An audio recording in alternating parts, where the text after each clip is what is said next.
bien, il est temps d'apporter la démocratie au Moyen-Orient, avec des méthodes stratégiquement approuvées.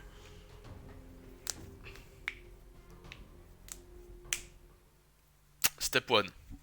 Déjà, les armures c'est surcoté vraiment. Arrêtez d'en prendre.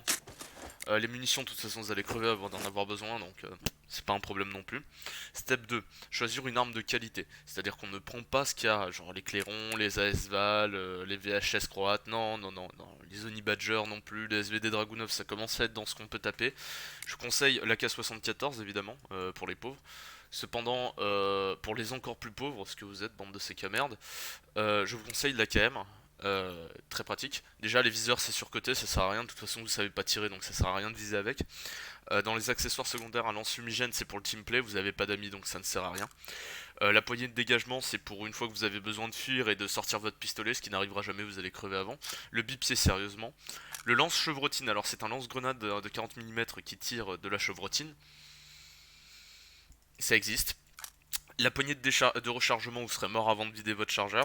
Le lance explosif peut être pratique. Peu, mais bon, comme vous êtes des merdes, je sais pas trop. La poignée de recul, bon, de toute façon, vous allez quand même potato, pardon. Et la poignée de visée est la poignée la plus utile du jeu.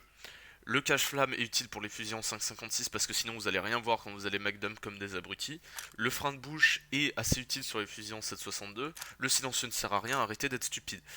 Les chargeurs étendus sont évidemment une plus-value importante, hein, très très important, ainsi que les chargeurs tambours évidemment.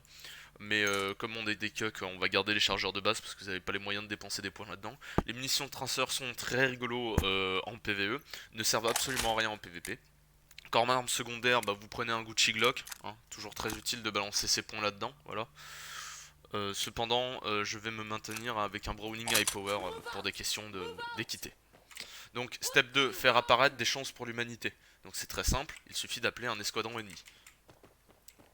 Une fois que vos chances pour l'humanité vont arriver, il suffit de discuter calmement avec elle. Voilà, et c'est très très important de vous faire laver le cul, c'est une étape importante. Si vous ne vous faites pas laver le cul, finalement, ça aura servi à rien.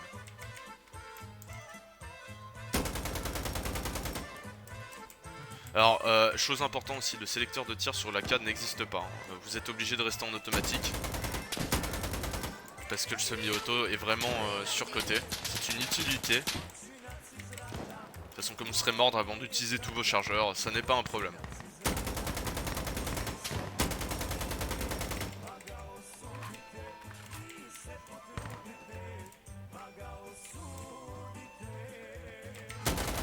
Voilà, comme vous pouvez le voir, j'apporte la démocratie de façon intelligente.